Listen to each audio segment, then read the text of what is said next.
everyone. Izabella Ritz and Amazon Made Simple podcast with Ritz Momentum and Ecom Product Finders newsletter.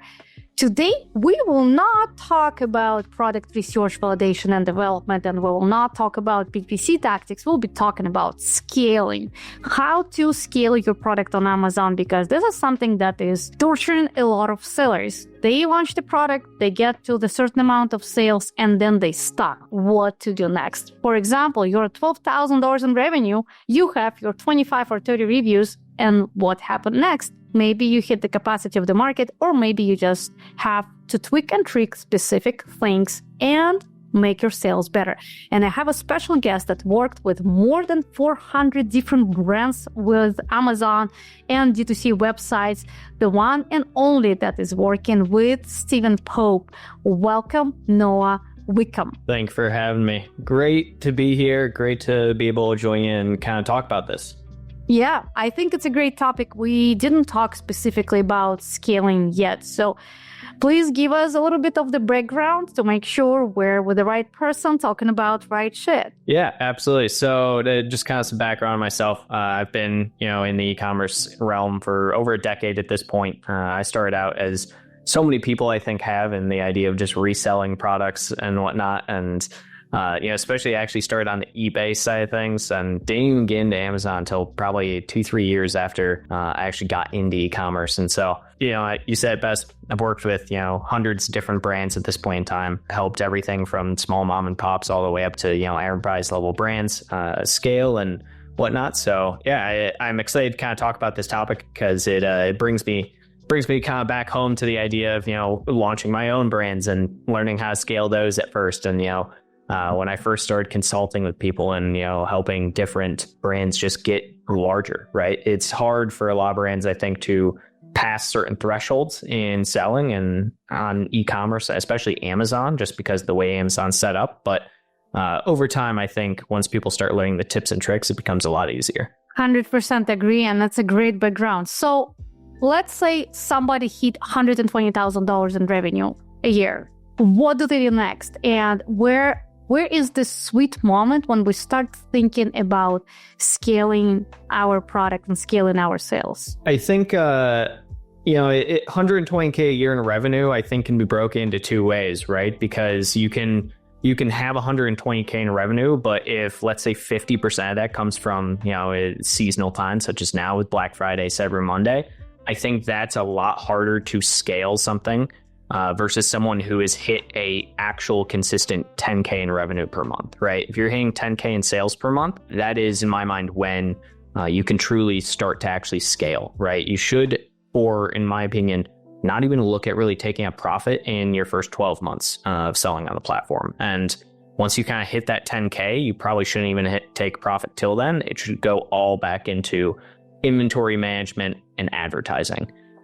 That's kind of the biggest thing that I see a lot of smaller sellers fall in the trap of they start off on Amazon, they get to like 5, 6, 7K in sales, and they're like, oh, I have a $1,000 or $2,000 in profit I can take from, right? But realistically, it's like, no, that should be going back into new product variations. That should be going back into advertising, running promotions, things like that, where you can actually truly scale. Because that's the biggest thing when you are in that, I would say, essentially like a part-time seller area that you just fall flat on most of the time is people take profit. Totally agree. Genuinely speaking, it's about your goal and your end game. Like, when are you planning to stop selling on Amazon? What is your primary strategy? Because a lot of people, when they're launching business on Amazon, are like, oh, I want to just make some money, or I want to have a side hustle, which is like, oh, really? I don't remember when I was actually taking money from Amazon, especially given that, like, I exited my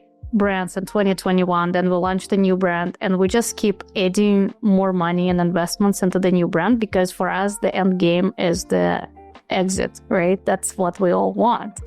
And even you can tell yourself like, oh, I'm just making 3x, but it's 3x of 3 years of you not working for this brand and with this brand. So let's go into the tactics. So let's say, okay, we're not taking any money from our profits. How are we scaling? Yeah, I think the easiest way for most people to scale on Amazon comes in two different capacities. One, obviously just dumping money into advertising. When you first launch, you should definitely just be pushing money into advertising and trying to overtake and rank as high as possible in the category, right? If you are anything less than top 30, in my opinion, and even then in some categories top 15, you have the difference between rank 30 and rank 10 is usually around 6 figures plus, right? So you're looking in that kind of area where it's like, oh, if you're ranked 30, that's great. You're not anywhere near the top or even have scale to where you can. So advertising is always going to be my number one, where that's definitely what most people need to focus on, right? Ranking more on your keywords, advertising. So I'll stop you here. What type of advertising? Because we're not in 2015, right? There are so many opportunities to advertise, even with Amazon. I can just continue the list. 2015, when you could just run a bunch of auto campaigns and somehow make it into the top 10 of a category. Believe it or not, imagine, I am blonde, launching in 2015. I didn't know what is PPC. And I had no idea that we have to run it. That's worse. I crossed 7-figure on Amazon without any PPC campaigns. And in 2017, I'm like, oh, it's actually, we probably should start doing something. And this is where I started advertising on auto and exact match. So these days we have so many different options with Amazon and outside of Amazon as well. So can you please unpack this for us? Yeah, I'm a firm believer in the idea that on Amazon especially, until you actually have roughly 500 to 1,000 monthly search volume for your brand, things like sponsored brand and growing your brand name and presence as a whole is kind of pointless. On Amazon, people don't usually buy products unless they're searching for them by brand because of the brand, right? It's very price conscious market. It's very, seller oriented. There's a million sellers, but branding isn't super huge. So things like sponsored brand, unless you are again in that kind of top 30 range and trying to grow, you have some search volume for your brand name, I don't usually recommend doing anything like that. To really scale when you're just starting, it's super simple, right? Exact campaigns, start phrase campaigns, broad campaigns, that's down the road. In my opinion, typically broad campaigns, you need to wait until you're already ranking between 1,500 to 2,000 different keywords, and then let's get into your broad campaigns, right? If you're really starting to teeter off on overall what you're getting, then you can start doing it, because those are the things, the sponsored brand, the broad campaigns, when you're in that top echelon of kind of already maxing out what you feel like you can get in your sales from exact campaigns and like your top keywords without just hemorrhaging money competing with the other top dogs in the category, that's the area in which you're going to get kind of the most juice for just sales in general, right? And getting a little bit more out of the pipeline. So that, generally speaking, that's kind of how I'm going to play things. Sponsored display we could get into, right? And the idea that sponsored display, I think you can realistically do anytime. And even for really small sellers, I've seen great sponsored display down the line. But when you're looking at scaling, one of the biggest things I see and hardest things for especially like larger brands, right? We're talking, $1 million+ a year, $5 million even dollars a year. You have to start looking at things like DSP, right? Doing off Amazon advertising. You have to look at. Great that you brought it up. So when should we do DSP, and how should we do DSP, and what is the great entry point for DSP, and who should we go to for DSP? Because there are a lot of different things about DSP and assumptions and not managed expectations and a lot of other stuff. So where people supposed to start thinking that DSP is actually a great fit? In my opinion, it depends how much you're spending on advertising. Usually, let's say average $30,000. So that's what I was actually going to say. If you're at the point in which you're spending $30,000 a month in advertising, I would say DSP is you're about the kind of starting line for where DSP will make an impact. I would typically want to see someone with between $7,500 to $10,000 a month minimum to actually utilize DSP effectively. You can technically, yes, do it with less than that. I just think a lot of times people try and they don't. That money would just be much better spent within regular, sponsored products, right? So if will DSP actually help you scale? Yeah, absolutely. And again, I think DSP is a lot in that vein I was talking about with the search volume around your brand name, right? If you're in that kind of realm of you're spending $30,000 a month on advertising, you have some decent search volume with your branded keywords, that's the area in which DSP is going to work best because you're actually growing a brand at that point, right? You're no longer focused around products. You're focused around your brand and growing it. And that's truly on Amazon how you start to scale, is actually getting from that aspect of just working off of, hey, I'm selling a product to, hey, I'm selling branded products. And that's the big differentiator, right? And especially when you're small, the only other aspect outside of advertising to really scale and grow is adding new products. And that's kind of the area of you start with adding new products, advertising more, and then boom, now you can start saying, hey, I have this brand with a bunch of different products that all work together, all to be able to kind of scale effectively together. And now I can start working on actually building a brand that people know. Totally agree with that. So based on the proportion of sales, how many sales are coming from DSP versus regular PPC campaign? That's going to be really dependent on what you're doing. So DSP works in a few capacities, right? So it's not like normal advertising in the slightest. With DSP, you can focus on what you're actually trying to gain, right? So are you trying to gain brand presence? Are you trying to just get traffic? Are you trying to get clicks? Are you trying to get conversions? You can get really niche with what you're trying to actually get out of the advertising through DSP, unlike, sponsored products, where sponsored products, you are essentially just trying to go for conversions, right? That's like 99% of the reason for sponsored products. 1% being, again, the things like sponsored brand, sponsored display, where you're just trying to grow your brand name. DSP is a little different, where it is very brand tailored in the sense of trying to make people know about it. It's a little bit harder to fully track conversions, but you can definitely set up and tailor to that specific area. In, let's say, a beginning scaling, you just hit 30K in ad spend, and now you're like, hey, I got another 10K I can play with. I'm going to do DSP. I would always first focus on conversions with DSP and let it scale you, right? You're going to be bringing in more traffic, yes, but you're not fully focused just yet on the idea of like actually full branding. You're really still needing that conversion to make it worth the money at the end of the day. People believe that the moment they turn on DSP, they should be done with PPC inside of the regular PPC campaigns. How false and true is that? It's so false.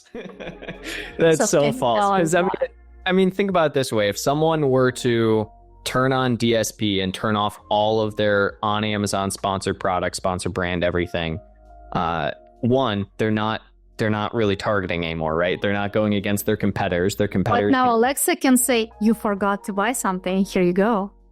Yeah, sure. I mean, Alexa can say that, but it's like, it's one of those areas where for DSP, I don't look at DSP as the primary. I look at it as the supplementary, right? Because realistically speaking, if DSP, you could just turn off everything else once you get to DSP world.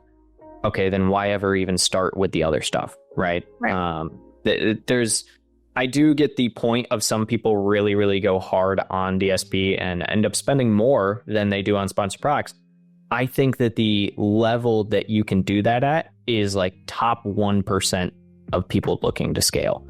That's the people who are spending $250,000 a month on advertising, and a large chunk of change of that is DSP. That's a lot of miles and bonuses that you can get when you spend much. Throw it all on the credit card. Yeah, Amex travels are great for that. So DSP, great. PPC, great. What do you think about services like Pixel Me, for example, when we can retarget Amazon sales with TikTok and Google and I believe something else? Yeah, I think I think PixelMe is it's a decent service. Things like that work. I mean, we do some stuff like that in-house as well. How do you do that? So essentially, I mean, we're talking Google advertising services, we're talking Meta advertising services, right? You can also look at, we could even throw into the mix, hey, what about, like UGC services, right? Like Levanta and things like that. What do you think about Levanta? I love Levanta. I think Levanta is very interesting because of the fact, outside of the fact that they have some great people over there. So I may be biased because I love all those guys, but it's essentially what Amazon tried to do with creator connections, but it actually works, right? And it's not just broken half the time. So I like things like UGC when you're trying to scale. It makes sense. It works. PixelMe is good, but realistically, one thing I always want to make sure of with anybody who's looking to scale, especially from a brand perspective, you get to a point where you're growing a brand on Amazon, you're doing really well. You do have to sit down and think to yourself, is Amazon only the best way to go, right? Should I have a Shopify store?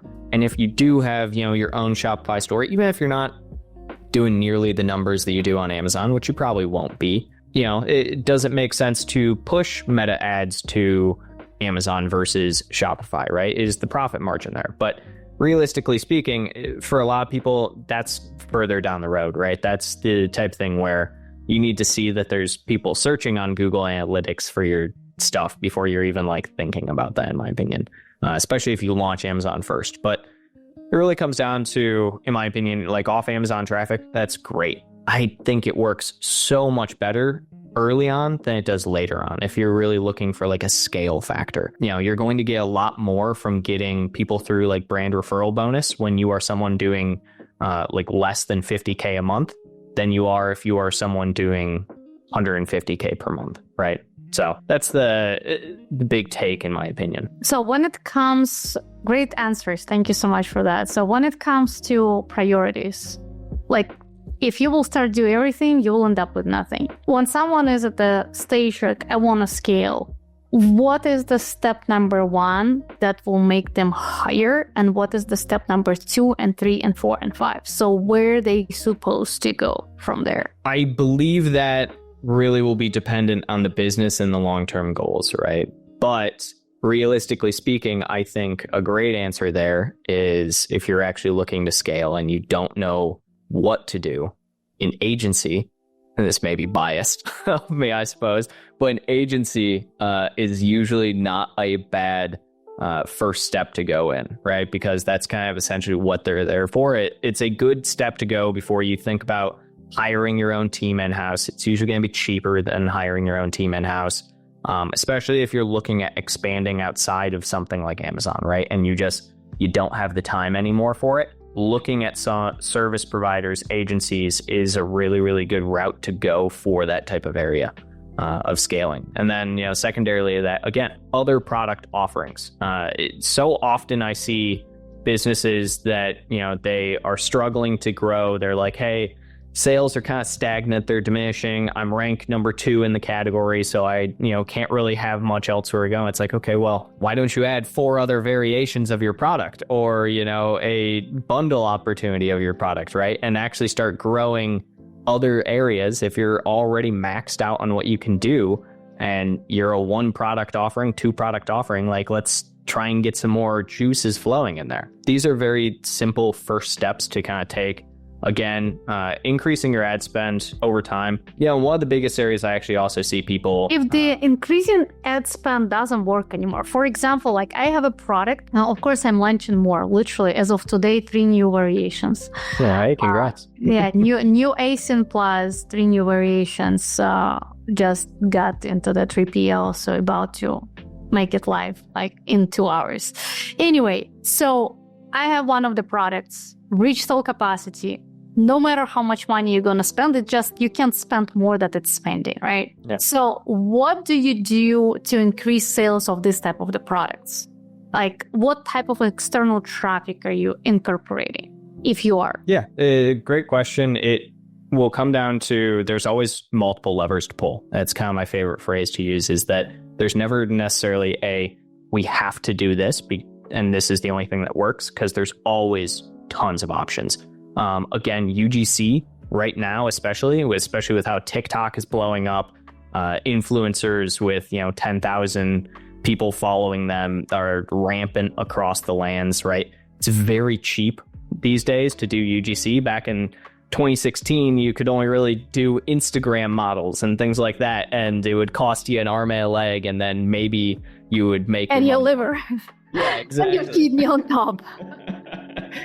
No, and so UGC right now is a huge lever that people should be pulling on. I'm also a really big fan, again, of the idea of doing Google and Meta advertising if you're a little bit smaller, kind of pushing a lot of that. Something we recently have been looking at doing and launching with people is the idea of building out email campaigns and newsletters, right? And how does that work? Because I love it. That's one of the things I do, and it exactly. And it's the type of stuff where I think a lot of times one of the biggest issues people have with scaling is they just don't know which of the levers they actually want to pull on, right? And once they figure out, and my best advice is always pick one. Pick one, try it out. You might waste some money and time. And if you don't want to pick one, ask people. Right? Ask what you should do. Ask people like us. It works. And, so again, UGC, Facebook, Google, and it's great Instagram. That you said, pick and try. People are trying, and you know how people are trying because, you explain how to do stuff, and then people are ending up not following instructions, doing it intuitively, and then it's not working. When is this coming into the life where, I tried, it didn't work?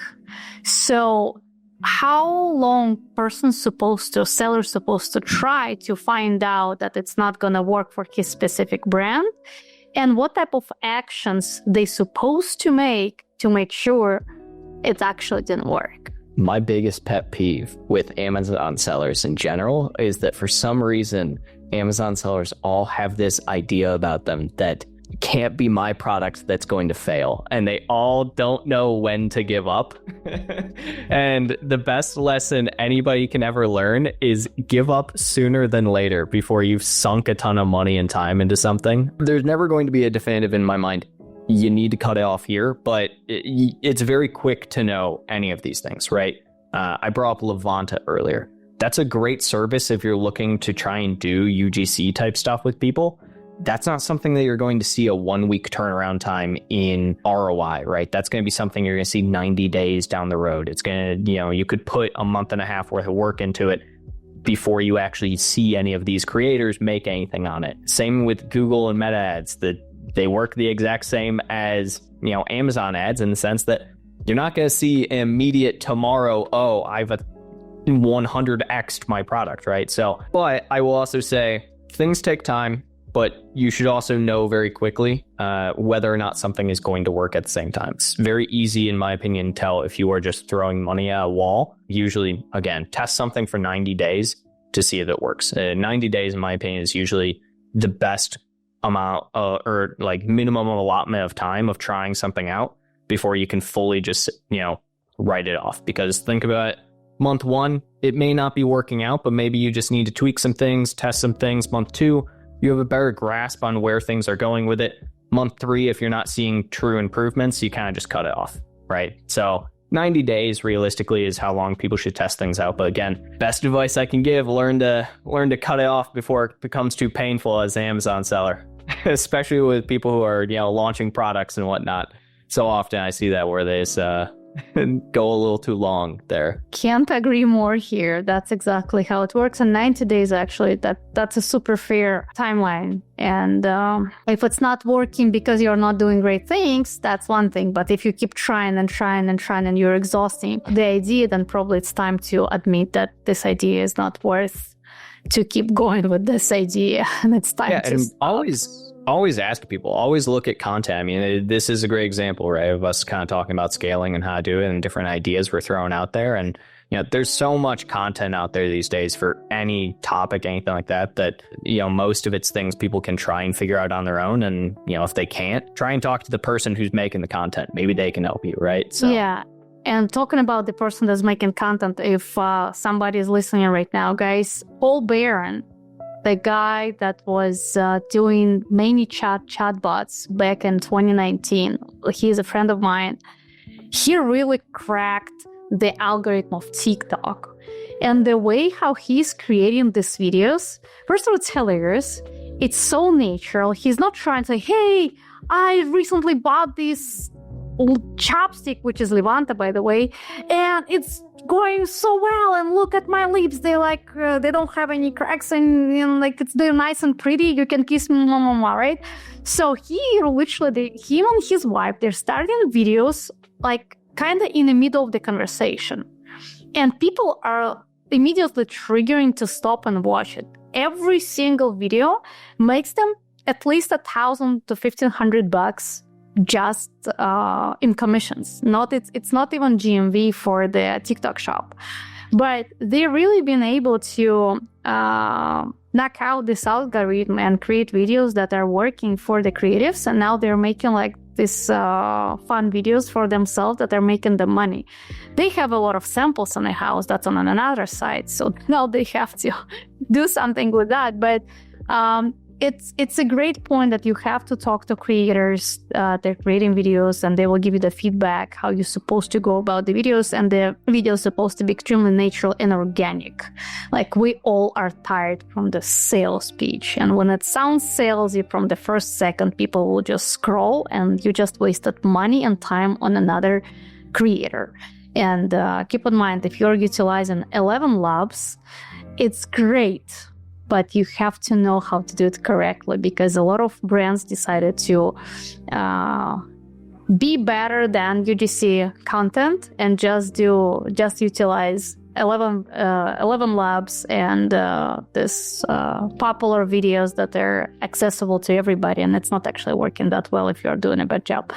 So the great vehicle is supposed to be in the great hands. Absolutely. Yeah, no, thank you so much for all your knowledge, for your expertise. I think it was great and extremely valuable for everybody. And when it comes to scaling, guys, first of all, knock to the door of my Amazon guy.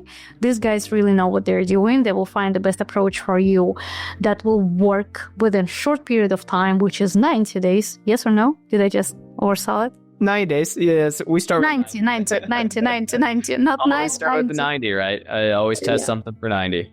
Yeah, and just try them out, and you'll see how that goes. And what is the best way to reach out to Noah?